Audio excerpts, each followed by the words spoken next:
Ladies and gentlemen, unfortunately, the day that I've warned may come to pass has come to pass. I've been warning about this for several years, and I've urged and cautioned the ruling African National Congress over the past couple of years, but this year specifically with the turn of Donald Trump to the White House, that insulting the President of the United States and acting against U.S. national interest is not in their best interest or South Africans' best interest.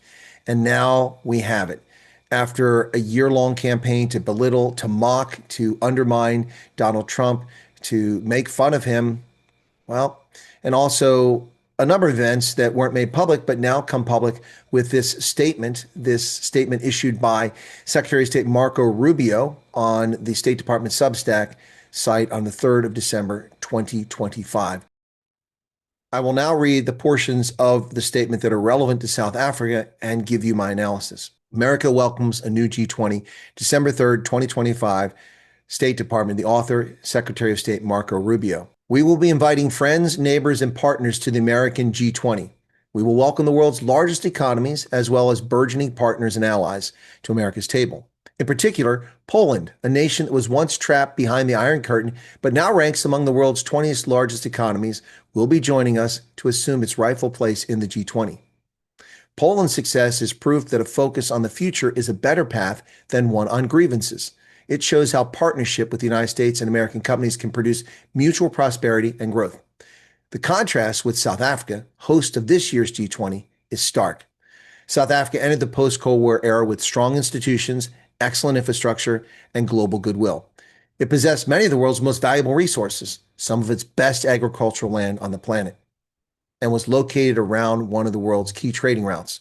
And in Nelson Mandela, South Africa had a leader who understood that reconciliation and private sector-driven economic growth were the only path to a nation where every citizen could prosper. Sadly, Mandela's successors have replaced reconciliation with redistributionist policies that discouraged investment and drove South Africa's most talented citizens abroad. Racial quotas have crippled the private sector, while corruption bankrupts the state. But the numbers speak for themselves. As South Africa's economy has stagnated under its burdensome regulatory regime driven by racial grievance, and it falls firmly outside the group of the 20 largest industrialized economies. But rather than take responsibility for its failings, the radical African National Congress-led South African government has sought to scapegoat its own citizens and the United States. As President Trump rightly highlighted, the South African government's appetite for racism and tolerance for violence against its Afrikaner citizens have become embedded as core domestic policies. It seems intent on enriching itself while the country's economy limps along, all while South Africans are subject to violence, discrimination, and land confiscation without compensation. Its former ambassador to the United States was openly hostile to America. Its relationships with Iran, its entertainment of Hamas sympathizers, and cozying to America's greatest adversaries move it from the family of nations we once called close. The politics of grievance carried over to South Africa's presidency in the G20 this month, which was an exercise in spite, division, and radical agendas that have nothing to do with economic growth.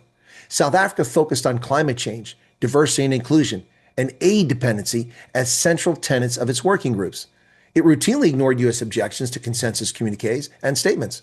It blocked the U.S. and other countries' inputs into negotiations, and it actively ignored our reasonable faith efforts to negotiate. It doxed U.S. officials working on these negotiations. It fundamentally tarnished the G20's reputation. For these reasons, President Trump of the United States will not be extending an invitation to the South African government to participate in the G20 during our presidency. There is a place for good faith disagreement, but not dishonesty or sabotage. The United States supports the people of South Africa, but not its radical ANC-led government, and will not tolerate its continued behavior. When South Africa decides it has made the tough decisions needed to fix its broken system and is ready to rejoin the family of prosperous and free nations, the United States will have a seat for it at our table. Until then, America will be forging ahead with a new G20. Marco Rubio, 72nd Secretary of State. Gobsmacked. Blixen. That is, the ANC just got moored. That is a PK of epic proportions. That is a hiding. How will the rest of the G20 react? Well, now the cat's out of the bag. You see, the reason, as I told you, for the past couple weeks as this unfolded, The reason the United States didn't come to the Leaders Summit wasn't because Trump talked about extermination or white genocide or persecution of minorities. That's not why he didn't come. I've told you all along, the reason the United States did not come to the Leaders Summit is because they were ignored, because South Africa has turned the G20 into a farce, into a joke, focusing on begging bowl politics. Please, sir, more debt relief. Give us more money for the just energy transition. That's the role of the United Nations, not of the G20.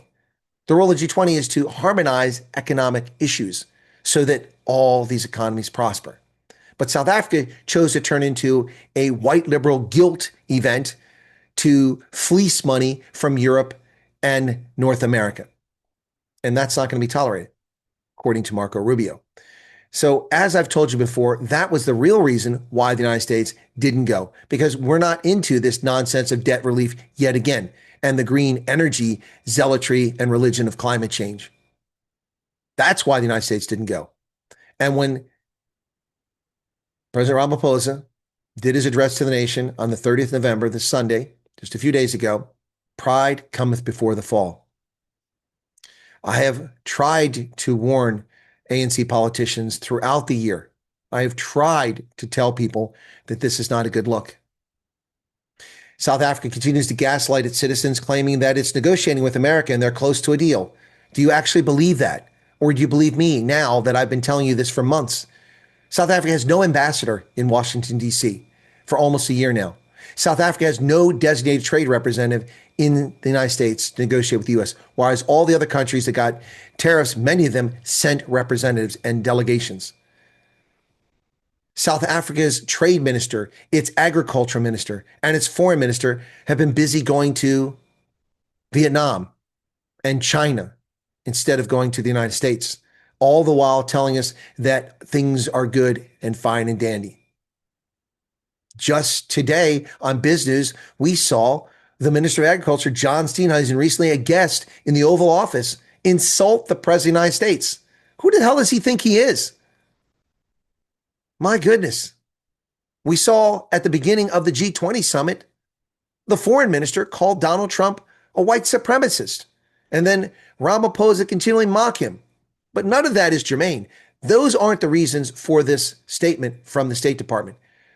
The reasons are not because AfriForum and Solidarity and members of the DA have gone to the states and informed the Americans. As I've told you all along, America has a robust intelligence community. I once worked in it. I was the analyst who covered South Africa and the region. What the government knows about what's going on in South Africa would beggar the imagination. It would boggle your mind. We don't need South Africans going to America to tell our officials what's happening in South Africa. Not that it harms anything, but these decisions are reached long before the trips of AfriForum and Solidarity coming to Washington. And certainly their input wasn't needed. So stop picking on them and start looking at the ANC, who have created this debacle. And it's only going to get worse from here. Only going to get worse. Now that the Secretary of State has exposed and revealed what the ANC was doing to our negotiators who were part of these hearings, these meetings throughout the course of the year, let's see how many of these other G20 partners line up to support the ANC's behavior. Frankly, folks, I'm not celebrating. Some people are celebrating. They're very happy that finally someone's calling out the ANC. I'm crestfallen that it got to this stage. It's not necessary. The United States set the conditions. They were carried back there. And then Ramaphosa arrogantly dismissed a member of his own government of national unity. Dr. Corné Mulder is a member of the government of national unity, the Freedom Front Plus. He went to America. The Americans said, these are the conditions. He came back and asked for an appointment with the president. The president ignored him and said, I don't talk to him. He's not the foreign ministry. That's not a functioning government. That's an arrogant African National Congress that thinks it rules the roost. Why? Because it does rule the roost. The other parties have no power because of the DA's feckless negotiating position. Folks, this is bad for South Africa. It's very bad. And America, should it choose to punish South Africa or the ANC, can do it much more effectively than it could in 1985 when sanctions were applied. Think about that. Not threats for me. I'm just analyzing and telling you the possibilities here, folks. I'm just telling you the possibilities. This is disturbing, but it's the reality that the ANC has made possible. They've been out there with spades for years, digging holes, digging trenches, digging their own graves, while they're whistling past the cemetery every day going home. This is sad. A lot of people will be excited to see the ANC finally called out. A lot of people are going to be scrambling today. Let's see what the legacy media in South Africa have to say. Let's see what the politicians have to say. No doubt the ANC will put its foot in its mouth and double down and call Trump a racist and call America racist and say, we're going to rely on BRICS, which is not going to do anything for you, and just dig the hole deeper. Let's hope not, but let's see what happens. Humility would be something that should be doled out in large doses today, but I seriously doubt that's going to be the case. What say you, South Africa? Mzansi? I told you months ago it's going to be a bumpy ride, and it's not Trump. Stop telling people it's Trump. This anger has been boiling for years, and it reached a crescendo in February last year when a Democrat and a Republican introduced a bipartisan bill to review this relationship with South Africa on a strategic level and consider sanctioning ANC politicians before the GNU was formed. It's not Trump. Trump is the only president to have the nads to actually do something about this transgression that's been going on for so long. Cheers.